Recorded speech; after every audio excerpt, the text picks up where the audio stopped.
Dicen que para entender quién eres, primero debes conocer de dónde vienes. En el capítulo pasado encontramos la tumba de mi bisabuelo, pero la historia no termina ahí. Hoy seguimos la ruta hacia Cananea, en busca de las huellas que dejó mi abuelo. Y hoy retomamos el viaje exactamente en donde lo dejamos la vez pasada, recreando los pasos de un telegrafista.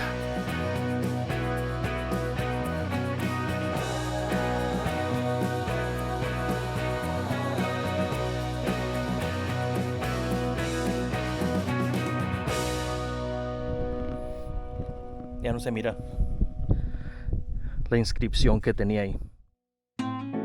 Cuando la bisabuela enviudó en 1905, debió haberse sentido profundamente agobiada por la enorme responsabilidad que tenía ahora sobre sus hombros: mantener y operar el rancho que había permanecido en la familia por generaciones. Y apenas un año después, en 1906, nació el hijo más pequeño de Carmelita. Y posiblemente fue en esos tiempos de incertidumbre cuando ella tomó una de las decisiones más difíciles de su vida: venderlo todo. ¿Qué tierras y qué parcelas habían permanecido en la familia? No lo sabemos con certeza aún. No tuvimos tiempo de rastrear aquellos registros. Pero algún día regresaré con ese propósito: encontrar las huellas exactas de aquel legado, los fragmentos de tierra que guardaron las historias y los sueños de quienes nos precedieron. No encontramos letras emblemáticas, a lo menos aquí en la placita esta. Pero bueno, ahí tienen las letras de Bacuachi. 3 doritos después. Bacuachi. O Bacoachi. Bacuachi. Y salimos rumbo a Cananea, lugar donde mi abuelo pasaría la mayoría de su infancia. Mas sin embargo, ese no sería el primer destino de mi bisabuela. El rumbo que ella tomó en 1909 fue Hermosillo, Sonora, dejando a la hija mayor en Bacuachi. Ya saben, la mayor era adolescente y había encontrado el amor. En Hermosillo, mi abuelo estudió la primaria hasta segundo año. Después, Carmelita decidió mover a la familia una vez más, esta vez hacia Cananea.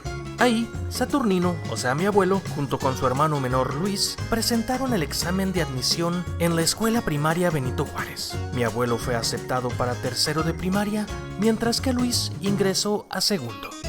Escuela Benito Juárez, escuela donde vino a la primaria don Saturnino Castillo, mi abuelo. Y cuando estaba investigando fechas a la hora de editar, me salieron unos datos que, al igual que la tumba de mi bisabuelo, las fechas no cuadraban.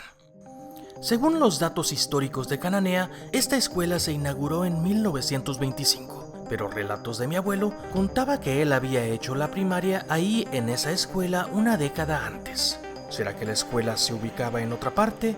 O quizás la inauguración fue del edificio en sí, cuando posiblemente ya se daban clases ahí en otro tipo de inmueble. Algo que me llamó la atención. Si eres de Cananea y tienes algún dato sobre esta pregunta, me gustaría que me iluminaras esa duda.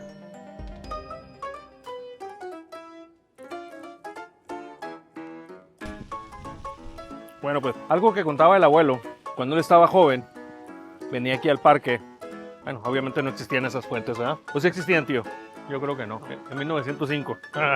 En 1920, por allá. Pero bueno. Entonces la historia cuenta que mi abuelo venía a este parque y había una persona, un vagabundo, que vivía en una de las bancas de aquí de la plaza. Se la llevaba diciendo que el busto de Benito Juárez, para lo único que servía, era para que vinieran las palomas y lo cagaran. ¿Será? Bueno, no sé si sepan esa historia, pero bueno, esa es una historia 100% cananense. En el año de 1906, la población de Cananea, Sonora, rondaba entre 22,000 a 23,000 habitantes. Aproximadamente un tercio de sus pobladores trabajaban en la mina conocida como las 4C, una abreviación de Cananea Consolidated Copper Company. Esta compañía minera, la cual contaba con 5 años de operación, había sido fundada por el empresario norteamericano William Cornell Green. Para ese entonces, las tensiones entre los trabajadores mexicanos y los empleados estadounidenses ya eran evidentes, y los obreros nacionales decidieron organizar una huelga. exigiendo el fin de la discriminación laboral, mejores condiciones de trabajo, salarios justos y trato igualitario frente a los trabajadores extranjeros. El conflicto escaló rápidamente, terminando en un enfrentamiento violento que dejó un saldo de 10 muertos, 17 heridos y varios líderes del movimiento encarcelados. Un lugar que aún conserva el eco de aquellos días tristes y a la vez históricos. Es en la antigua cárcel de Cananea.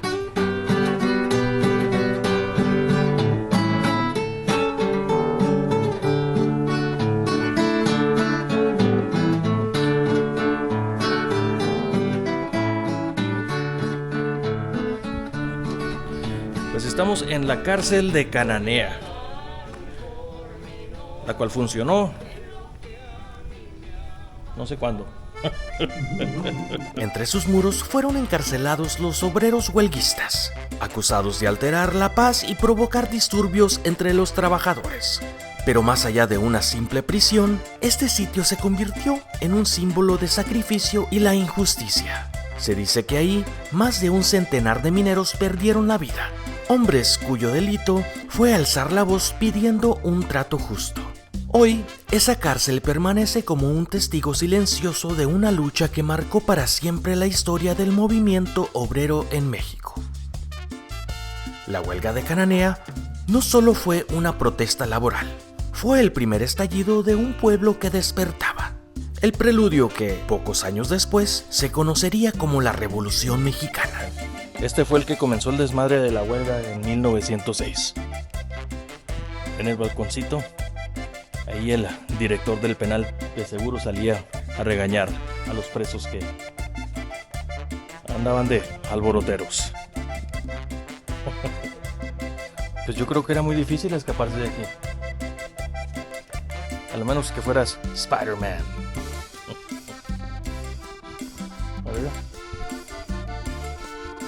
Esteban Vaca Calderón, paladín e iniciador del movimiento obrero y revolucionario de 1906.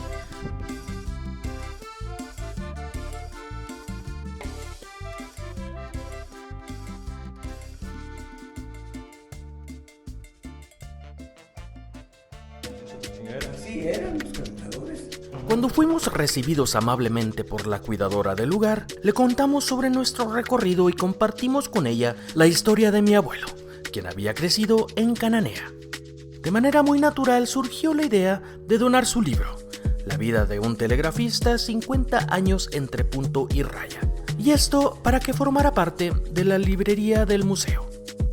Recorrimos cada rincón de lo que alguna vez fue esta cárcel, dejando volar la imaginación al pensar en las duras condiciones en que muchos presos pasaron por aquí gran parte o incluso el resto de su vida entre estas 4 paredes de piedra y ladrillo.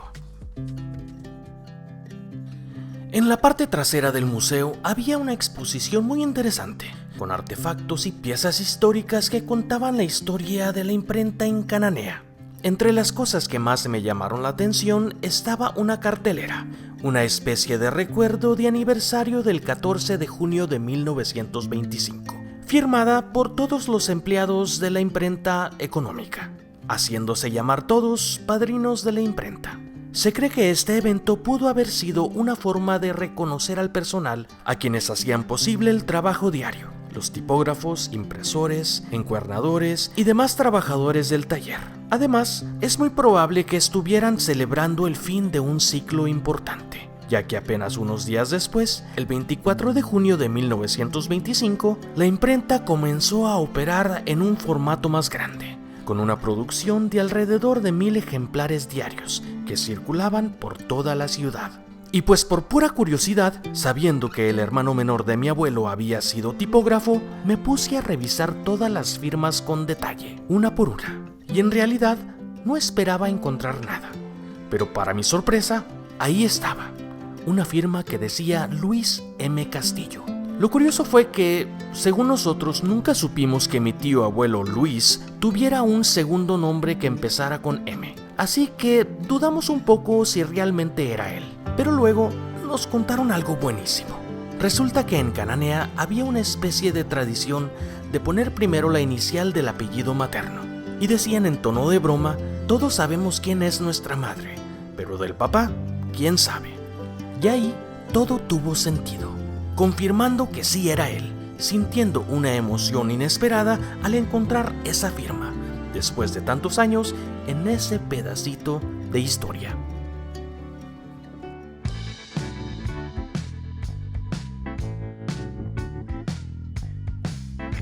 Pues bueno, supuestamente el hermano de mi abuelo, Saturnino, su hermano se llamaba Luis, decía que era muy bueno para los trancazos, para los jodazos. Dicen que una vez él se metió aquí a la selva, vino a buscar pleito, ya que no saben que le pegaron, argumentando que de joven había sido mejor para los jodazos. Pero bueno, que había tenido tiempos mejores.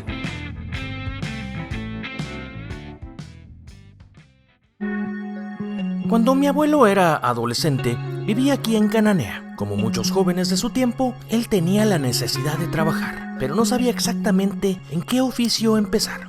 En aquellos tiempos, el general Plutarco Elías Calles construyó la Escuela de Artes y Oficios, pensada para ofrecer carreras cortas a los hijos de soldados que habían muerto o desaparecido durante la Revolución Mexicana. Mi abuelo, curioso por naturaleza, investigó qué oficios se ofrecían ahí. Descubrió que enseñaban barbería, imprenta, panadería, contabilidad, zapatería y telégrafos, entre otros. Dice que la palabra telégrafo le sonó bonito, misterioso y casi mágico. Y esa simple palabra despertó en él una curiosidad enorme. Un vecino suyo, empleado de los ferrocarriles, se enteró de su interés y le contó que sabía un poco de telegrafía. Fue así como en las tardes este vecino comenzó a enseñarle la clave Morse, hasta que mi abuelo empezó a dominarla. Y para no ser el cuento tan largo, el 11 de febrero de 1920, mi abuelo recibió un telegrama que cambiaría su vida. Lo nombraban mensajero de las oficinas de telégrafos de Cananea. A partir de ese momento, comenzó su historia con el fascinante mundo de las comunicaciones. Este es el edificio, como quien dice, el más moderno, el más nuevo de telégrafos, porque en 1950 el edificio original de telégrafos, donde trabajaba mi abuelo, lo derrumbaron. Y ahora, enfrente de lo que fue Telégrafos de Cananea, se encuentra la Casa de la Cultura, el edificio nuevo. Bueno, nuevo de 1950 y qué hubo. Quizás las instalaciones eran antiguas, eran viejas, pero, mire, solo quedó un gran vacío, porque ya ni recuerdos de lo que era el primer edificio de telégrafos de Cananea. Y enfrente de lo que era telégrafos en aquellos tiempos, en 1926, más bien el 14 de diciembre de 1926, cuando todavía existía telégrafos ahí, el edificio del gobierno municipal se incendia a causa de la chimenea, un edificio relativamente nuevo. Cuando esto pasa, todas las funciones municipales se mueven a este edificio que se construyó en 1905, curiosamente el mismo año que murió mi bisabuelo. Entonces todas las tareas que brindaba el municipio de Cananea se hicieron aquí por 2 años. Bueno, te menciono que el edificio, hoy que lo podemos apreciar a través de las fotografías, pues fue uno de los primeros testigos del paso de aquel contingente de los mineros que el 1 de junio de 1906 pasaron frente a él de una manera pacífica y también pues con el grito al unísono, que también afortunadamente pues se nos queda como constancia de eso, las fotografías, y donde gritaban 5 pesos, 8 horas. Fue también, pues te lo menciono de nuevo, pues fue uno de los principales testigos que luego al paso del inicio, porque apenas una cuadra antes, pues los pudo ver pasar a los mineros, ¿no? Esta es una zona que sin duda me pareció muy especial. Aquí, hace más de 100 años, se levantaba el edificio de telégrafos, un lugar donde mi abuelo trabajó cuando apenas era un joven lleno de sueños. Hoy, el edificio ya no está, solo queda el espacio vacío, un hueco que dejó su ausencia. pero al mirarlo, algo dentro de mí se estremeció. Sentí como si en algún momento del pasado yo también hubiera estado ahí. Fue una sensación difícil de explicar, un vacío que no sabía que estaba en mi corazón, pero que sin darme cuenta se llenó por completo. Se llenó de gratitud al saber que la sangre que corre por mis venas alguna vez también caminó por este mismo suelo.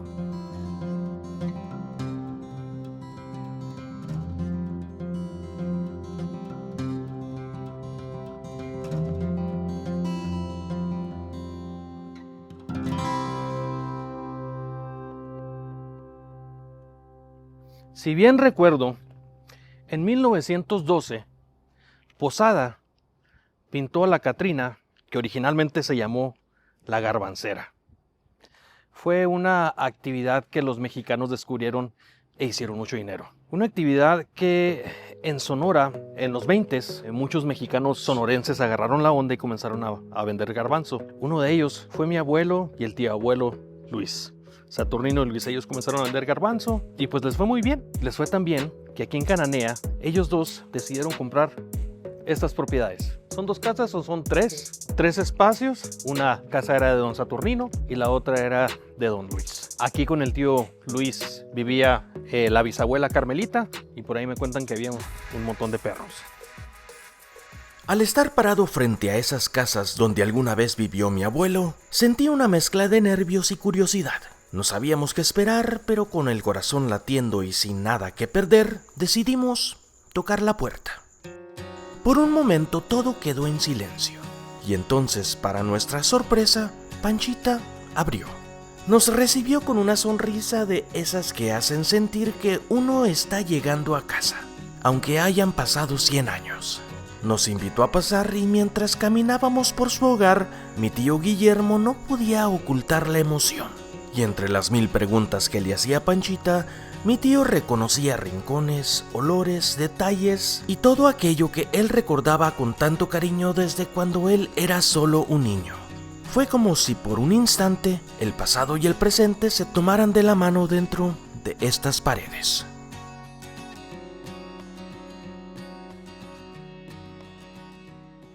Después de visitar las casas de mi abuelo, seguimos nuestro recorrido por Cananea, comenzando con unas nieves en la plaza principal. Las mejores nieves de la plaza. Esta tierra que respira historia en cada rincón, alguna vez fue escenario de sueños, trabajo y lucha. Y también vio llegar a hombres ambiciosos en busca de riqueza. Uno de ellos fue William Cornell Green, un empresario estadounidense que con el apoyo del general Porfirio Díaz adquirió vastas concesiones mineras en esta región. Las riquezas que surgieron de estas montañas fueron tan grandes que Green construyó aquí una imponente mansión, símbolo de poder y prosperidad. Pero el tiempo le dio otro destino. Aquella casa, que fue testigo de luchas sociales, de historia y leyendas, hoy alberga astrónomos y astrofísicos que estudian el universo desde el Observatorio de Cananea, un lugar que alguna vez representó la ambición del hombre por la tierra. Hoy representa su deseo por entender el cielo. Ahora nos encontramos en la casa del señor que fue el dueño de la mina de Cananea, William Cornell Green.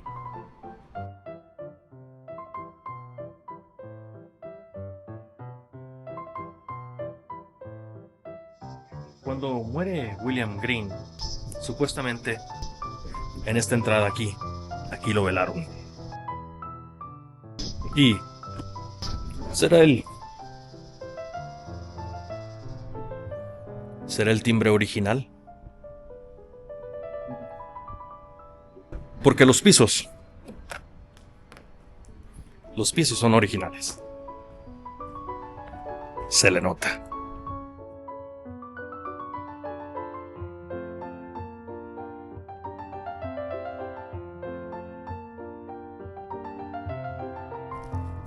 El hidrante del año del caldo. Bien. Alguien se estaba asomando por ahí. ¿Será la esposa de don William Green?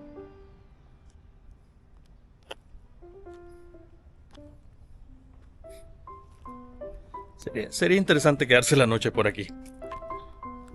¿O no?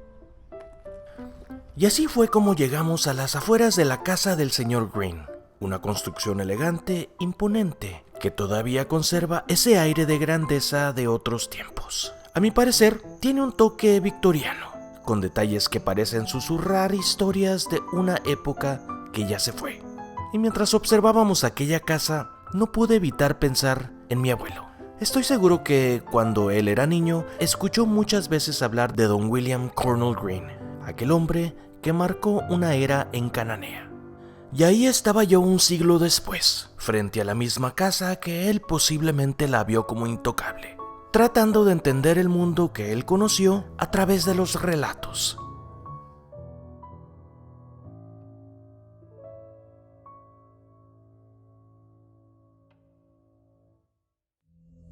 En esta zona donde están esos comercios antiguos de Cananea, todos los dueños eran chinos. Sus dueños eran chinos. Y de acuerdo a los historiadores de Cananea, todo esto estaba conectado por túneles que estaban debajo de estos negocios. En los años 20, Cananea no solo era una tierra de minería y de trabajo, también era un encuentro entre culturas. A esta ciudad llegaron muchos inmigrantes chinos, hombres que levantaron comercios, fondas y pequeños negocios que atendían entre ellos mismos, tratando de abrirse paso en un país nuevo. Pero esa prosperidad despertó perjuicios, y entonces aparecieron leyes profundamente injustas. La Ley 27 de 1923 obligó a los chinos a vivir únicamente en zonas designadas como barrios chinos, forzándolos a abandonar sus hogares y concentrarse en espacios aislados. Después vino la Ley 31, que prohibía matrimonios entre mexicanos y chinos, negando derechos básicos y alimentando una narrativa abiertamente racista. Estas leyes, hoy reconocidas como inconstitucionales, marcaron la vida de cientos de familias que fueron empujadas a vivir casi en los márgenes, incluso en los subsuelos de esta tierra. Esta propaganda antichinista se extendió por todo Sonora y Sinaloa. Los periódicos, los discursos políticos y hasta las conversaciones en los cafés repetían la misma idea: que los chinos que entraban en el país sin documentos estaban tomando trabajos que le pertenecían a los mexicanos. Este ambiente creó miedo, y muchos jóvenes crecieron escuchando estas voces sin tener otra versión de la historia. Mi abuelo tenía apenas 20 años cuando todo esto sucedió, y como muchos trabajadores jóvenes de la época, creía profundamente en la ley laboral y en la defensa del empleo mexicano. Movido por esa convicción y por el discurso dominante que lo rodeaba, decidió integrarse a una mesa directiva antichinista, convencido de que estaba protegiendo los derechos de su comunidad. A él le tocó visitar varios negocios chinos, esos pequeños comercios que habían florecido por toda la región. Ahí, junto con otros representantes, exigieron a los dueños, casi siempre chinos, que contrataran únicamente a mexicanos, o al menos a extranjeros con documentos legales para trabajar en el país. Hoy, con la distancia del tiempo, es fácil ver las injusticias detrás de esas leyes y de aquel movimiento. Pero para mi abuelo, como para muchos de su generación, esta era la forma en que entendían el mundo: defender el trabajo y proteger a las leyes. Y eso es una parte compleja, pero real, de la historia de Cananea. Bueno, y como lo mencionaba mi abuelo en su libro, en Cananea había mucho chino, había mucha mano de obra china en aquellos tiempos. Y estos eran uno de los lugares donde los chinos se refugiaban aquí en Cananea. Si eres de Baja California, conoces un poquito de Mexicali, es algo muy similar. Se escondían en túneles, fumaban mucho y bueno, pues los mexicanos de alguna forma estaban enfadados de que eso estuviera pasando aquí en México, ¿no? Ahora, obviamente aquí tenemos candado, ahí está el pan.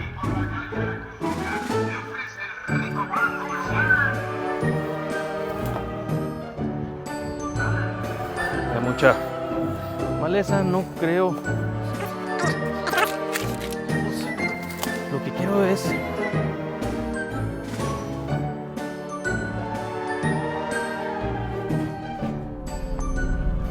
seas mamón, güey. Híjole.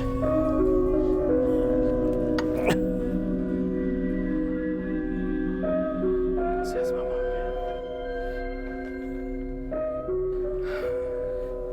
Bueno. Se siente algo pesado aquí. De alguna forma se siente como sufrimiento, pero bueno.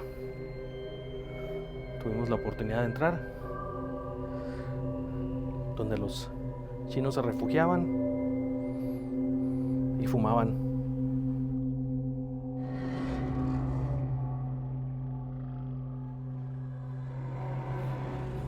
Vamos a tener acceso a donde era la entrada a los túneles chinos. Supuestamente hace años se tapó, pero bueno, vamos a ver cómo está la cosa.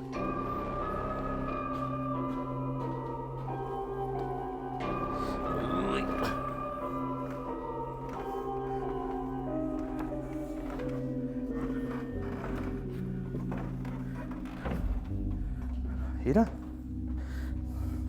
Esa es la donde le digo que se ve. Ah, aquí fue. Y se supone que todos estos comercios estaban conectados por este túnel. Y en la noche aquí no espantan. Pues aparentemente en los años 50 decidieron sellar la pared, la cual daba acceso a los túneles. ¿Por qué se selló? No sé, a lo mejor tenían miedo de que les cayeran intrusos, robachicos, no sé. Pero bueno, eso es. Y bueno, seremos los primeros que vendremos a visitar ya que abran esa pared. ¿Será? Pero nuestro recorrido aún no terminaba. Gracias a la familia que conocí por medio del video anterior, ellos mismos se ofrecieron y se encomendaron a llevarnos a encontrar la tumba de mi bisabuela Carmelita, o como cariñosamente le llamaban, Mamá Grande. Hasta ese día, yo desconocía por completo cuál había sido su descanso final. Y la verdad, ese momento no pudo haber llegado en un instante más oportuno. No creo que hubiera habido mejor forma de cerrar nuestro viaje por Cananea. Estar frente a la tierra donde descansa una parte tan esencial de nuestra historia. Como era de esperarse, nos encontramos en el Panteón Municipal de Cananea. Y te preguntarás por qué estamos aquí. Si recuerdan, en el video anterior estuvimos buscando la tumba de mi bisabuelo Saturnino en Bacuachi, Sonora. Ahora nos encontramos en Cananea, ya que no saben qué. Aquí en Cananea se encuentra la tumba de la bisabuela. Vamos a buscarla en este panteón, el cual parece que ya tiene sus añitos. Y a estas horas del día, ojalá y no se nos aparezca nada paranormal. A casi 70 años de la partida de Mamá Grande, finalmente encontramos la tumba donde descansa mi bisabuela. Y no sé por qué, pero al estar frente a ella, sentí como si Mamá Grande, de alguna manera, me estuviera compartiendo su amor. En el epitafio leí: Carmen Morales, viuda de Castillo, 1871-1956. Y justo debajo, un mensaje que me tocó el corazón. A la que nos amó antes de conocernos. Familia Castillo. Ese instante me estremeció, porque aunque nunca la conocí, sentí su cariño, su fuerza y esa presencia silenciosa de alguien que luchó por sacar adelante a su familia. Y ahí entendí algo, que de alguna forma ella sigue viviendo en nosotros, en nuestra historia, en nuestra sangre y en cada paso que dimos durante este viaje.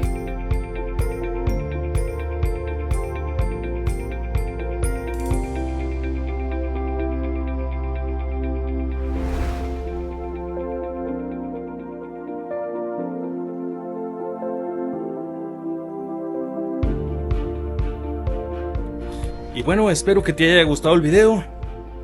No olvides de suscribirte y nos vemos para la próxima aventura. Chao.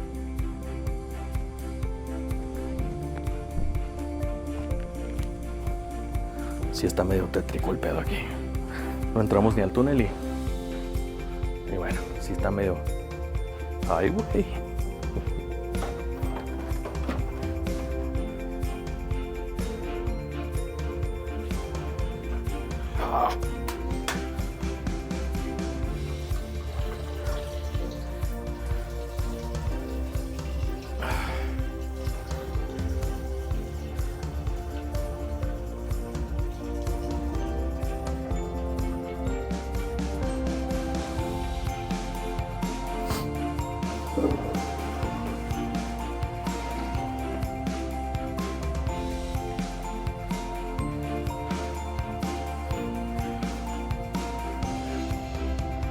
Dejé grabando mientras hacía pipí. No salió nada.